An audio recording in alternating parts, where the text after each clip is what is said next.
Hi, Hello. everybody! Hello. Hello. What we doing then? Well, you tell me. It was your fucking idea. Yeah, we're continuing our let's talk about a movie one of us likes and the other one thinks is That either series. one may or may not have seen yet. Yeah. Probably. This movie picture is Alfred Hitchcock's Rear Window From 1954. from 1954. Opening statements. I wasn't excited going into this as I had already seen The Simpsons piss take. All And right. if it's anything that Shining taught me, it's that I didn't necessarily need to watch the original. Right. Okay, so you didn't like it. I didn't say that. I said I wasn't excited going into this as I'd already seen The Simpsons piss take, and I wasn't entirely convinced that I needed to watch the original. Okay, so what did you make of it? Well, we'll get over that as we get through the film. Well, I think, well, the opening summary is a general. My every single one of these, my opening statement has been my thoughts going into the film. Okay. I'm not changing it for the sake of you Well, wanting to know whether I like this film, but you seem really keen on me no, liking it. I've always gone into it with this is my overall view. And I'm not going to make you change that. Okay. I still like it. It's clearly a No film. surprise there. It's clearly a film of its time in that it is a little slow in parts. You know, the Yep, pacing is different than a modern yep. film. But I think that's kind of fine because you get to spend more time with the characters and get a bit more invested. There's some good tense moments. It's a great plot. The acting's good. So yeah, I still think it's pretty darn great. Okay, So I'll make a start. go on then. Well, we open at this sort of apartment building that looks inwards on a sort of garden area, and we meet our main character, who is L.B. Jeffries. Yes. He's a photographer who, Played by Jimmy Stewart. yeah, Jimmy Stewart, who he goes on various adventurous trips around the world as part of his job, like to the arse end of nowhere and war zones and whatnot. He takes photos, but he's broken his leg. He was hit by a car in like a Oh no. while he was taking photos of a race, and 7 weeks he's got until the cast comes off. He's on week Yeah, we're 6. 6 weeks in. Yes, and he's just been sitting in his wheelchair, just looking out the window, looking, nosing on his neighbours, seeing what's what. Oh no. Yeah, and then his nurse Stella, who works for the insurance company, she visits daily, I think. And they get to talking. Regularly. Yeah, basically, uh, Jimmy Stewart is dating Grace Kelly's character called Lisa, who's a socialite,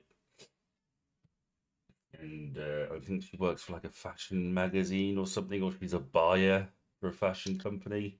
Something like that. Yeah, and he's not so sure there's a future in it because they're so different. Like he likes going out and adventuring, and she's more refined and a bit boring to him in a way. And Stella thinks he's fucking nuts because it's Grace Kelly and she's gorgeous.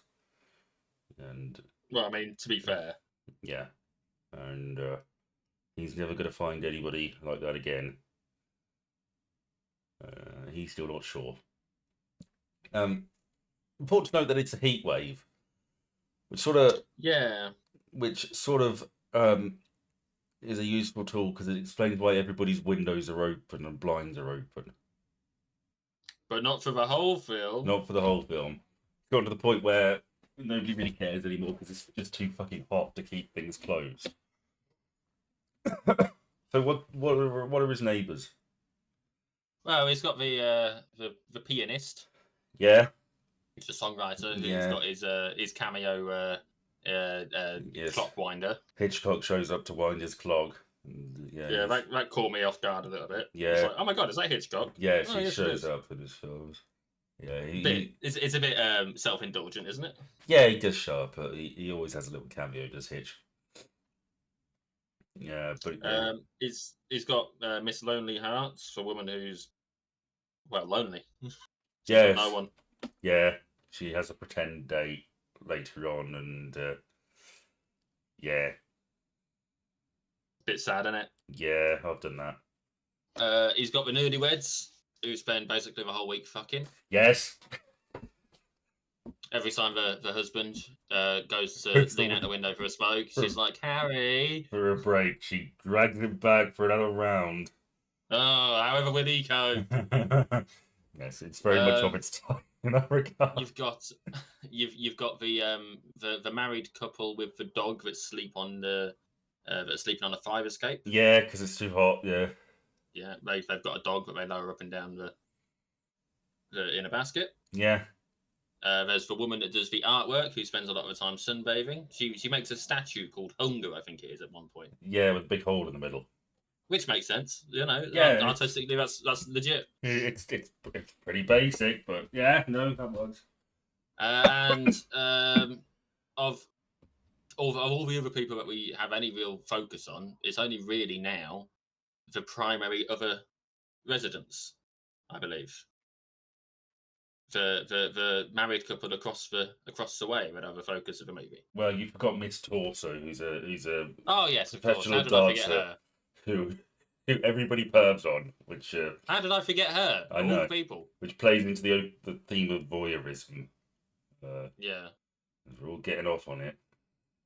But yes, I did actually make a note that he's very focused on the woman in the pink skimpies. yeah, it's Yeah. 1954, man, different time. Yeah, she's a ballet dancer and a little bit of a socialite in the way that she's got a lot of blokes around, but it's lower class, isn't it? Based on Yeah, it's just guys she's met at a bar or something or through her business, and she's sort of flirting with them, and there's a lot of them at the same time. You know, they obviously don't mind competing, yeah. and obviously we find out towards the end that she's not on the market anyway. No, she's yeah. But yes, there is a couple opposite. The Thorwalds. Yes, Lars and Anna, I guess. yeah, that is their names. Yeah. He's Well done you for remembering the names, or have well, you got it in front of you? I've got it in front of me, but Oh well, I disappointed. know You let me down. Anna's the name given later, and I didn't know whether it would be the real name. But anyway, yes, he's a henpecked husband, and he sells jewelry. She's sort of an invalid. She's sort of in bed most, if not all, the time.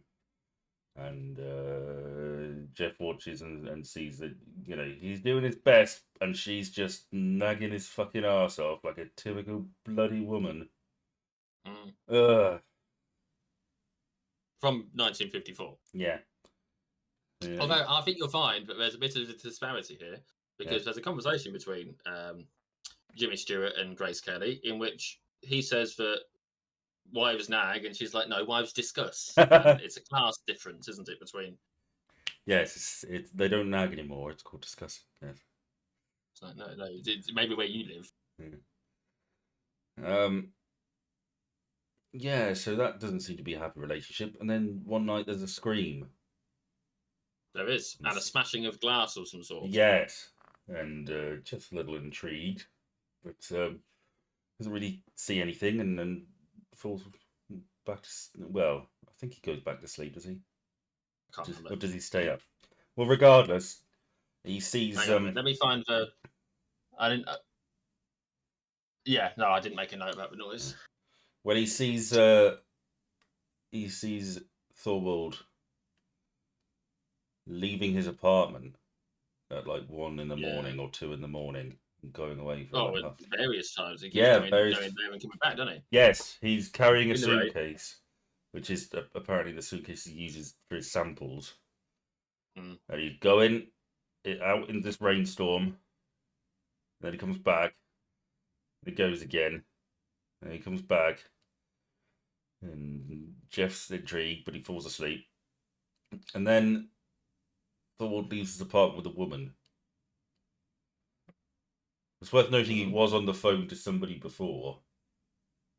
Yeah, well, people make phone calls. That's true.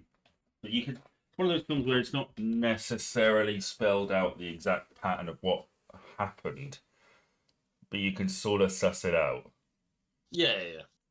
So this is spoiler alert. He's killed his wife, and this is him leaving the apartment with her body, dismembered body, in the sample case, making multiple trips and dumping it in a river. The East River. Yes, And the woman is his girlfriend.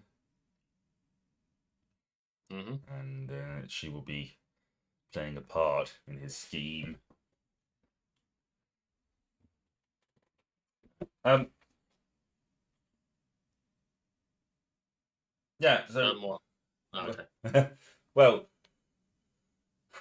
I think he and Lisa sort of break up at this point, and then Sort of, but not really, because it's she says yeah, I'm not going to be gone for a long time, at least until until tomorrow night. tomorrow night. Yeah. So it's non-committal. She doesn't mean it. She's just she understands that he's in a particular mindset at this point, and Yeah, he's not very good to her a lot of the time. No, it really pissed me off. It's like, His shut attitude up. towards her. This is a woman who clearly strongly cares for you. Adores him, yeah. Yeah, she is. I mean, the thing. I know they're from different worlds. To put it in simple terms, he's downtown, she's uptown. Yes. Right? And it's very much a matter of she cares for him. She is prepared to help him do what he loves, but in a different way, so that they can be together. Yeah. She can clearly provide for both of them if she needs to. Yeah, I mean, she suggests he get a job in the city. It's like a high-end photographer, which he's not interested in. No, because his thing is going to all these remote places and doing all this stuff and Yeah. living out of a suitcase, and And she offers to go with him, and he's like, "No, you wouldn't. Yeah. You wouldn't. It's not. You wouldn't fit in. It wouldn't work for you. You wouldn't last. You're gonna mess up your pretty dress in the Amazon. You stupid girl." You know, his honestly, his attitude really pissed me off for almost the entirety of his film. You know, his attitude towards her is he says something about her deserving better or something. It's like, yeah, she fucking does. Yeah. Not in the way you think, but she does. Yeah, it's. Honestly, I made a note. It was right after the Hitchcock thing. I said, "For the love of God, Jimmy Stew, change with a woman." It's very much of its time in that a conversation like that in a movie these days would not play out that way. No. This is the sort of conversation that you'd have in a Hallmark movie, to be fair. Yeah. It's, Yeah,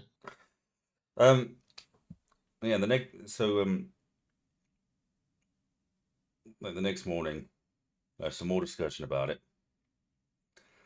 And I think it's worth noticing saying at this point that remembering that I had already seen The Simpsons piss take. I was of the belief that for the entirety of the rest of his film, Jimmy Stewart was wrong, and that it was his imagination getting away from him because he was so bored. See, I did think that part way through. I was like, does that make for a better movie if he's wrong? I think it does, personally, but I understand why they went the direction they did. I get it. It works both ways. But I feel like from a character perspective, like the viewpoint from everything that really goes on, I think it makes more sense if Forward was innocent, because this is a man who has spent all this time looking through a lens, as it was. Yes. Both in his career and outside of it now. Yeah. And he's allowed his brain to go away with him because, again, bored. And because he doesn't see all the facts because he misses them walking out. Yeah. And for me, that was the thing that made me think, yeah, you know what, actually he's wrong. But again, I was basing it on having seen The Simpsons piss take. I suspect, yeah, it was a thought that occurred to me that maybe would this be a better film if he was wrong and had imagined the whole thing. Sort of reminded me of Jaws 2 in that regard, where I think Jaws 2 is a better film if it's just about the sheriff dealing with the trauma and seeing fucking sharks everywhere. You know? Yeah. Rather than, it's happening again. So there's a lot to be said for the unreliable narrator. Well, yeah. Isn't there? And, you know, I feel like it's something that has perhaps been overdone, but wouldn't have been by this point. You know? Yeah. I don't know, is my answer to that. I don't Well, we'll never know, will we? Yeah. Really? You know. Yeah. Well, he sees him cleaning like a knife and a saw. A hacksaw. Which isn't necessarily compelling evidence in itself. No, none of this is evidence. It's all circumstantial. It's a bit suspicious, but it's not evidence. It doesn't prove anything. Yeah, people clean knives and saws all the time. Yeah, you know. And then some moving guys come and take away a massive trunk that is bound by rope. Yep. And because the lock's broke. Yeah. By this point, Stella's sort of getting into it, and she's like, "Well, I guess the body's in there, and he must have cut her up in the bathtub, and I bet it's leaking terribly." She's really committed to it. Yeah. And I'll be honest with you, I was very much a fan of Stella at the start. Yeah. I was thinking, you know what, I thought the whole "I see you in court for this" and yes, for your peeping. I saw that as her prediction of her actually being not actually psychic, but I saw that as this is what's going to happen. Yeah. Because she predicted the Great Crash in '29 or whatever it was. Yeah. And this is actually she's not talking bollocks. She's not just embellishing. She actually has some sort of because that's the kind of shit that you'd get in a film from back then, isn't it? It's the subtle throwaway line that actually spells out the entire fucking movie. Well, the ending. I like. But no, when she started believing it in it too, I was a little bit disappointed in her. Well, I like that group of three: Stella, Jimmy Stewart, and Grace Kelly, all getting progressively deeper into this. I like that trio. And Lisa does get into it. She does eventually, yeah. Yeah, and they notice that the bed's empty and the mattress has been rolled up, and it's like, okay, tell me everything. I think the real thing that really convinced her was the jewellery, wasn't it? Well, I think the fact the bed was empty and the wife was gone was like the first big thing. And then she was into it, and then it was like, aha, this is evidence. This is proof. No, it's not. No, it's not. Yeah, so Jeff's got this friend called Doyle, who he was in the war with, who's a dick, a detective. He's a former pilot. Yes, he is. Yes, we find out that he was a reconnaissance plane pilot, and Jimmy Stewart was doing the photography and got him a medal and recognition and all that kind of stuff. And, yeah. I feel like there's a low level of animosity there, but not like enough to sour their relationship. Yeah, they get on, but it's like a... Like Jimmy Stewart's the one who got the recognition for that. But yeah. actually... Yeah, maybe, yeah. That's what I got from that yeah, I can see that. Anyway. He's indulging his friend, but, yeah, it's for old time's sake rather than because... Well, I sort of viewed he's like, okay, I'm good. I sort of respect you enough to look into this for you, but I'm very skeptical. Yeah. And he does look into it, and he finds absolutely nothing. He's got a lot of evidence against it. Yeah, he's like, okay, we got this postcard that Mrs. Thorwald sent. He's put her on a train. He sent her to this place upstate, get away from things for a while. People saw her leaving the apartment. People saw her getting on the train. That's what's happened. He's only got like a month or so left on his lease. He's probably going to leave early, as this is right. There's nothing here. You haven't got any evidence. Yeah, it's all circumstance, and there's enough evidence to argue against it. Yeah, and then when he's gone, Jeff and Lisa see Mrs. Lonely Hearts has gone to a bar in a desperate attempt to pick someone up, and she has succeeded. She's got some young guy, and he gets a bit fresh with her. What a bastard! She don't like that because she's not that sort of dame. She throws him out, and then she starts crying. And they Jeff and Lisa feel a bit ashamed of like basically perving on all these people. It's like, well, maybe this is wrong. Yeah, maybe. Yeah. And they're quite dejected, aren't they, about the fact that it turns out Anna might actually be alive. Yeah. And Lisa calls them out for that. It's like, why are we so sad that this woman's not been killed? Yeah. It's like, well, actually, you fucking got a point now, Lisa. Yeah. Yeah. There's a little bit just before that we do see, and this is the most compelling evidence I saw really beforehand that he had done it. Yeah. Was we saw him on the phone again. Yeah. And he wasn't wearing his wedding ring. Oh.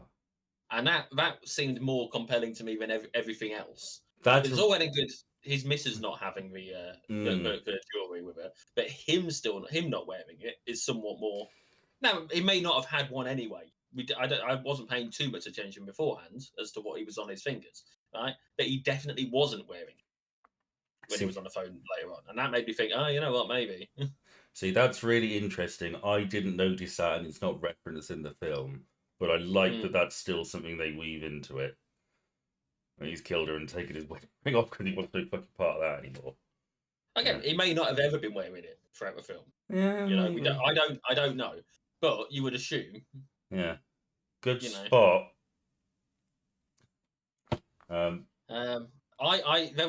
There's a bit this particular night as well when they realised that maybe they were wrong to think he'd murdered them. Lisa stays over. Yeah. And something apparently that needs to be told to the landlord for some reason. It was a different. Yeah, it was a different time. Some landlords were like, "You're not allowed to have any girls staying over." Ridiculous, if you ask me. Yeah. But I honestly think that considering the time, it may have been the shot of Lisa in those night clothes that helped sell the movie a little bit. I mean, it is Grace Kelly. Exactly. And I mean, there's nothing about those clothes that is seductive by modern day standards, I would say. But it's 1954. Yeah, they're gorgeous. Back then, if you saw a bit of ankle, then Well, a doggy dies. Yeah, someone killed a dog. Yes, the couple with the dog. They lower it down in a basket and it goes and pisses on the plants or whatever. Runs about for the day. Yeah. And it has previously been digging at a patch in the flower bed of Thorwald's flower bed, and he's chased it away. And then this time, that's perfectly reasonable behaviour. Chase the dog away from fucking up your plants, Yeah, and now it's dead. I'd do the same thing if someone's random animal was trying to mess up my garden. Yeah. Now it's dead, and it's terribly sad, and everybody comes out to see as the woman of the couple sort of mourns and weeps and says, he just loved everybody. Did you do it because he liked you? And everybody's very sad and goes back to their business. And then Jeff points out that it's a little peculiar that everybody came to the window apart from Thorwald. Was he even there? You can see. Yes, they make a point of showing the light from his cigar. He's sitting just presumably lying on his sofa smoking a cigar, and you can see the light of it going as he smokes it. So he is there, just sitting in the dark. So it is a little strange. And he checks some slides. That he's taken. Compares the flowers from a couple of weeks ago to now, and oh my god, they've shrunk. Yes, it looks like he's replanted his flowers. And they assume, oh right, well that's where she's buried. And Stella says, no, you couldn't get a body in there. There's maybe part of it, or maybe something, but nah, it's too small. Because she's a woman of the world, is Stella.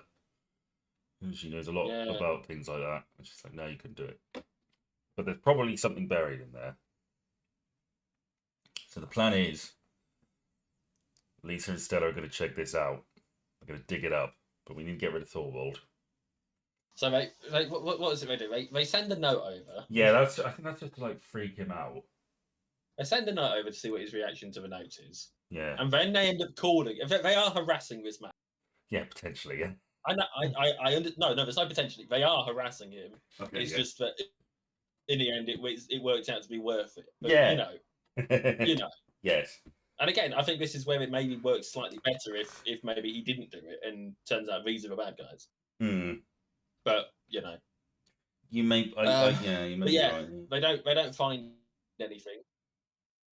Well, they lure him away. They don't find anything under the flower. Yeah, they lure him away from me, and they dig up the flower bed. And as you say, they don't find anything. Well, fake. Oh, sorry, yeah, go on. And then Lisa. Lisa's really. They phone call him, don't they? Yeah, and Jimmy Stewart talks to him and says, "There's a meeting. I know what you did with her. I know she's dead. Come and see me." And Thorwald is like, "Okay, you're blackmailing me. I've got $800." He's like, "Well, that's a good start." You come see me, or I'm going to go to So the now they're police. fake blackmailing him again. Yes. Again. This is. Yeah. So, as you say, they dig up the flower bed. There's nothing there. Lisa's into this at this point, so she runs off to check out his And apartment. breaks in. Yeah, she climbs up the ladder and she sort of leans over and climbs through the window. In heels. Yeah, Yes. which is pretty fucking adventurous. You know, maybe she would survive out in the jungle or whatever. It's worth noting that Jimmy Stewart's character is clearly into the fact that Grace Kelly is getting more and more into this idea. You know, the Thorwald has killed his wife. But also, he is very adamant that she shouldn't be going into that apartment. Oh yeah, no, he's terrified because if he comes back, he'll kill her. Yeah. One of the things you mentioned earlier, the jewelry. Mm. One of the things they noted is that her handbag is still there, and Grace Kelly, being a woman, having a woman's intuition, says that, well, women have a favourite handbag. She wouldn't have left that behind. She wouldn't have left all that jewelry behind, and definitely not her wedding ring. Bum, bum, bum. Which is, again, intriguing but not evidence. No, if they'd split up and he'd very kindly got her on a train to visit and live with family. Yeah, they might be going through a rough period. There's all sorts of stuff. You know, or maybe he'd sent her to a health place where she needed to not have jewelry or whatever for whatever reason. Yeah. You know, it doesn't mean anything substantial. It's just this is their conclusion from the little information they have. It's intriguing. When put with all the other stuff, it makes an intriguing picture, but you couldn't present it in court. It's like how Doyle says, like, there's lots of stuff you do in your private life you might have a hard time explaining if it was made public. It's perfectly innocent. Yeah. You know? No. If the jewelry's missing, the wife must be dead. Yes. Or some other phrase that sounds a bit like if the gloves don't fit. Columbo would have solved this by now, but just one more thing. Yes. So Grace Kelly finds this stuff, and then Thorwald comes back. She tries to hide. Oh my god! But he gets her. It's worth noting. Jimmy calls the police. Well, they were sort of distracted by this at this point, at least. Jeff and Stella, by Mrs. Lonely Hearts looking to kill herself. Yeah. So they call the police to stop to get someone to help her, and then she hears the songwriter playing the song, and she's so overcome by the music she abandons the attempt. And very conveniently, that's when Thorwald comes back, and they're like, "Oh, okay, there's a woman being attacked." How convenient! In the apartment opposite. It's worth noting she wasn't actually being attacked at the point that that they said to the place that she was being attacked. They preempted this. Yes, they figured either that was where it was going, or we need to get them here quick, and this is the best way to do it. Yeah, or some combination. And again, at that point, she's the one in the wrong. Yeah, she's breaking and entering. She's broken. She is stealing. Yeah. You know. It's worth noting. So Thorwald attacks her, and then the police show up, and there's a bit of a conversation that we see. And Lisa's showing off the wedding ring. Yeah, she had previously attempted to argue with Thorwald that, oh, well, the door was open, and you can sort of hear bits of it. The door was open, and she wanted to check out everything was okay or something. Yeah, so she's taken off and arrested. And well, no, I mentioned the wedding ring for a reason. She's got it behind her back and sort of showing it to Jimmy Stewart. Oh, yes. And Thorwald notices this. Yes. And he follows the gaze, and we get that shot of him looking directly at the camera from across the way, which is he knows what's happened here. He understands the situation. Yeah. And he and he's calm about it at that point because he's letting the police take her away. So yeah, carry on. Yes, she gets arrested, and Doyle is going to sort it. Essentially, I think Stella gets sent with some money for the bail, and then he speaks to Doyle, and Doyle is like, "Okay, I'll get her out of there." So he's off to get her. So it's just Jimmy Stewart in this apartment alone. Then he hears a noise on the stairs. He's like, oh shit. So he braces himself against the wall and uses these sort of flash bulb things. Yeah. Um, Don't know what he was hoping they would do. well, I mean, it buys you a bit of time, I suppose, but I'll be honest with you, that little bit of sequence where we kept using the flash, and that was annoying me because it's like, use the flash. Oh, I'll rub my eyes. That's better. Use the flash. Oh, I'll rub my eyes. That's better. Yes. It's just a bit. What the fuck? Come on. Yes, Thor is very much of the Jason Voorhees school of slowly approaching your victim. I thought it's worth noting at this point. I thought he looked a bit like Javier Bardem. Obviously, it isn't Javier Bardem because he probably wasn't even born at that point. His parents might not even been born by that point. I don't fucking know.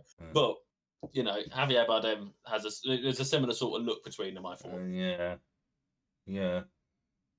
And actually, I feel like my critique of that flash thing actually leads into the next point I made.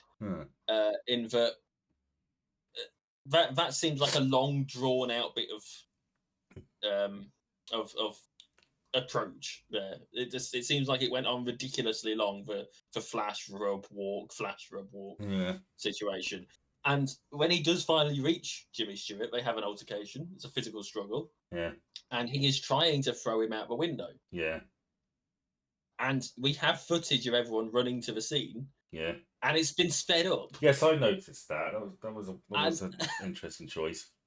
And I can't help but think that maybe if they hadn't had the really long bit just before, they didn't need to be really long. They might not have had to speed up a bit afterwards. It didn't need to be sped up. My thinking is it's sort of deliberately done in order to add some degree of make the scene feel a bit more fast-paced and exciting. I guess it does. I guess I'm not entirely sure. Trouble is, you've got the sped up bits of people running in between normal paced bits. It's like you got a normal bit, a fast bit, a normal bit, a fast bit, and it's like, well, hang on a minute, it just doesn't feel right. Yeah, it is weird. Visually, it doesn't feel right to me. I agree. We just skipped the bit where Thor comes into the apartment and it's like asking Jimmy Stewart, "Why are you doing this to me? What do you want?" Jimmy Stewart says nothing. Yeah, you should have said, "I just want to know the truth." Yeah. What do you want? Justice. Flash. Yeah, Thor's struggling and the police show up. That mighty Peters. What? Says that he's gay all along. That's why he doesn't want Lisa. All right. What other good reason could he have? Yes. Maybe he's a communist. Anyway, she certainly isn't. Yeah, Lars Thorwald instead is played by Raymond Burr, who was most famous for being Perry Mason. Oh. So yeah, the police show up and Doyle's about to shoot him, and the police grab Thorwald and pull him back, and Jimmy Stewart can't hold it any longer. Hang on. Did you just say that about him because you hovered over his name and that's what it said on the thing? No, okay. I knew because that's very much the kind of thing that would pop up if you hovered over his name on a Wikipedia link. No, I knew the actor. Okay. Yeah. So they get Thorwald off him, who apparently clearly doesn't really give a shit about getting caught at this point because it's like these people are harassing me. I'm fed up of it. This is the difference between the two crimes that are taking place, I feel. They talk about how any sensible criminal wouldn't have done that kind of a thing in front of all those windows. But it becomes apparent that he's probably actually been planning this for a while, I would say. I don't think this is a spur of the moment thing. I think he's been planning to do this for a while. Whereas this is a crime of necessity. Yeah. And he's more clumsy with it. Yeah. He clearly planned what he was going to do with his wife. You don't. Or he thought about it. It might have been he had fantasized about this for ages. Here's the thing. There was some sort of inciting incident, and he hit her with something, and then he went with the fantasy. Yeah, it could have been either. Maybe, I don't know. The plants thing bothers me. Yeah. Because, I don't really understand why the plants would have shrunk over the 2 weeks. And obviously, they didn't really shrink unless something had been taken out from underneath. Yeah, it was. Okay, but the point is, 2 weeks ago they were that height. Yeah. Which means that 2 weeks ago something was underneath them that wasn't. Okay. And isn't now. And the implication is that it was the saw and the knife, which means that 2 weeks ago they were buried there. and they're not now, which means he's had them for at least 2 weeks. Well, with intent to use. Hence my, Well, I don't actually know. I don't actually know. I'm going to Google if he planned to kill his wife. Did Thorwald plan to kill his fat thumbs? Why? How can you not understand what that means? There we go. Doesn't say. There's no obvious answer here. But I think he planned to. I think it was an intent thing. The timing of it as well, with it being a few weeks before, the fact that no one had really met the wife or him. No. It's very much it feels set up for we have moved here as a convenience thing, and this is the time of me killing her. And that's, I guess, one of the points of the film is it's voyeurism is based only what you're seeing, because it's from a distance you only get so much of a picture and you sort of fill in the blanks. We've both come to different conclusions on that, but I think, based on the evidence I could buy either one, I sort of lean more towards mine. This was a spur of the moment thing, but he'd been thinking about this for a long time because she's a fucking nag. And then just rolled with it. But yeah, Jimmy Stewart falls out the window, which looks really fucking goofy. It really does. But, the 50s. And everybody comes and gets him, and Stella's getting a medical kit, and Lisa asks if he's all right. And Thorwald immediately confesses, because it's been a hell of a night for him. And I guess, a hell of a week. Yeah, the paranoia, I guess, like these people saw everything, I better confess, and what have I missed? And he confesses he killed her, cut her up, put her in the East River, and it was a hat box underneath the flower bed. That's what they say. It was a hat box with the wife's head in it, I think. No, but I don't know. There's something in a hat box, but I don't think that's what was believed. Because again, it's got smaller over the course of the 2 weeks, which again means that it would have been there 2 weeks ago. Why would he hide a hat box that didn't have a head in it? Well, you see what I mean? It doesn't. But that's how their flowers are meant to look if nothing's buried there. Yeah, I see what you mean. He buried something and then he. What was buried under the flowers in the rear window? The item was initially thought to be a head. However, no, hang on. This is the AI response. Is in Alfred Hitchcock's rear window, the item buried in Forward's gold was initially thought to be her body. However, it was later revealed to be her head. Okay, which had initially buried and moved to a hat box. It wasn't the hat box; it was just her head, and then it was the hat box. But again, it doesn't make sense as to why 2 weeks ago it would have been lower, surely. Well, my interpretation of that was that 2 weeks ago was the flower bed untouched. Yeah. And then he's buried it. Yeah, which would add something which underneath would make it higher. Hence why it's confusing to me. But if you bury something and then remove it, it is going to lower the flowers, isn't it? But not compared to how it was two weeks ago. Yeah, it is. No, because 2 weeks ago the head wasn't there. Oh, I don't know. I don't know. The physics doesn't add up to me. Yeah. And this is something that I've criticised it. I've criticised it in the Star Wars films. I'm criticising it here. The physics just doesn't fit to me. Yeah. Because it's displacement. It's all it is. It's displacement. You put a head in a bathtub, the water rises. Yeah. You take the head out of the bathtub, the water's going to sink. So yes, fine, it would be lower than it was before he took the head out. But the thing is, he didn't put the head in 2 weeks ago. But if you took a photo of a bathtub 2 weeks ago. Yes. Then I put a head in. Yes. Then I took the head out. Yes. Is it going to be at the same level? You'd think it'd be about the same level. I don't think a bathtub is the right comparison here because you got. No, it's because I'm using that because it makes sense with water, doesn't it? It's the same principle. Thing is, you have to remove soil, right, to get the head in. Okay, but then where's it going to put the soil? I don't know. On the other flower bed. I don't know. If it were me, it'd just keep it in there. There's less in that plot than there was before he put the head in. Because he's taken soil out, the head fills the space where the soil was, and now the head is gone, so there's nothing in that space, so everything sags. I don't know. I'm not convinced. That makes sense to me, but I absolutely get your point. It's not as clear cut as the film seems to be suggesting. No, it's not. Yeah, so Thor will confess to everything, which is great.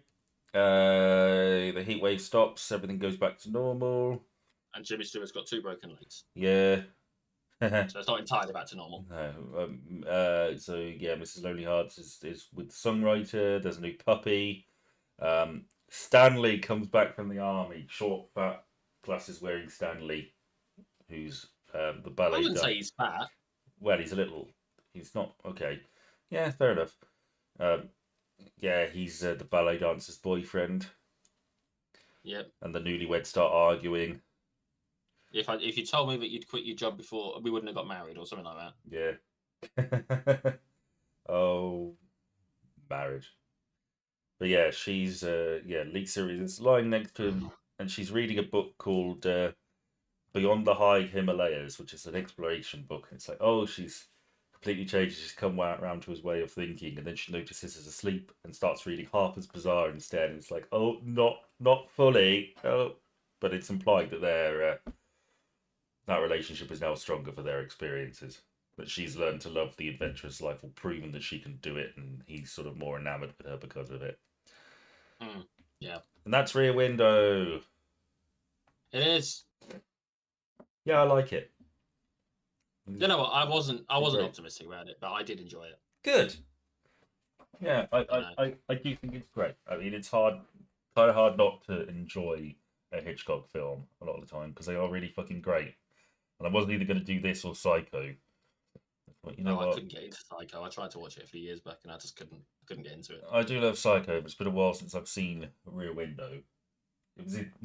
Rope was another one of my Hitchcock-related thoughts, but I got something about him to draw. Amongst other things. Oh yes. Yeah. Speaking of, I haven't actually heard from your girlfriend in a while. Is she all right? She's on a holiday in Turkey. Is she? Is she indeed? She is. And not only that, she's only gone and fucking broken her phone, isn't she? Oh, has she? I'm going to tell this story. Because no one's going to watch this anyway, and she sure as hell won't. But the day before she flew out to Turkey, her other lover annoyed her so much that she threw her phone across the room, and it happened to hit the one metal thing in that part of the room, and so the screen cracked a bit. Waiting almost. What's that? My alarm. I wanted to wake up now. Is that your? Oh, Jesus Christ, Ben! I woke up a lot earlier than I thought I would. So we went to town to try and get that fixed. It didn't. We couldn't get it fixed because it's an iPhone 16, and the place we went to, apparently they can't get the parts for it yet because China aren't making them yet, or China aren't exporting them yet, or something stupid like that. So she ended up just putting a screen protector on it and thinking it'll be fine, it'll work. Turns out, over the course of her time in Turkey, because she flew out the day after, it has gotten worse. And I woke up to a message yesterday from a mate that went with her saying her phone's knackered. If you need it, you'll have to let me know and I'll pass it on. That's awfully convenient, isn't it?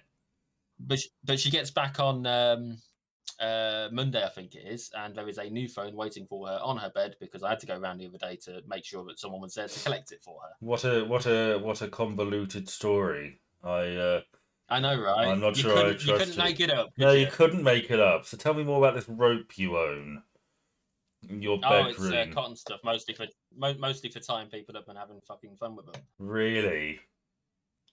I think, did she take her wedding ring with her? She's not married. I think you murdered her. Well, you're entitled to think that. Yeah. But you're fucking wrong, Jimmy. Well, yes, that's Rear Window. So, yeah. But it's your... What do you want? What do you want? It's your turn now, isn't it? Oh, yeah, it's my turn. Yeah. Oh, how do you feel about this going into this? God fucking help us. Oh, God. Okay. I have no idea. I don't know. No. I'm going to level with you. I'm still not 100% committed to which film it's going to be. I need you to pick a number, either number 1 or number 2. Good number 2. Okay. You are going to like this film less. Oh, shit. But you've picked. Yeah, I've picked. This is a Marvel movie. Oh, fuck off. No. I gave you 2 options and you picked the second one. Yeah, but I didn't know anything And about it. I picked number 1. I picked number 1. Too late. You can have number 1 next week. No, not next week. Week after. Okay, we're watching a Marvel movie. Can you hazard a guess as to which of the Marvel films it might be? Is it Iron Man? No, it's not. Not quite that bad. Is it the Hulk? No, thankfully not. Is it this is a film that was directed by Taika Waititi. I don't know. Jeff Goldblum appears along with Anthony Hopkins. Is it? And Kate Blanchett as well. Was Anthony Hopkins the old version of the hero or the villain or whatever? He was Odin. Oh, is it Thor? It's one of the Thors. Thor 1. Nope. Thor 2. Nope. Thor 3. Technically, yes. It's Thor Ragnarok. Okay. Fuck me. This is widely considered to be probably the funniest of the Marvel movies. Okay. I certainly think it is. So yeah, there we go. That's what it is. Well, I'll go into it with my. For 2017. God, that's the most recent one we've done. It is, and like I say, it was that or a film from 1979 that you picked.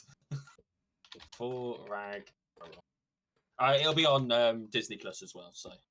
Okay. No need to pay to watch it because I had to rent Rear Window, by the way. Yeah, I did on YouTube. I tried to pirate it, but it wasn't really working too well. I just did it through Amazon because it was like $3.49. And it's $3.49. I'm not getting back. I thought going into it. Well, I'm like now it's more like £1.15. I'm not getting back.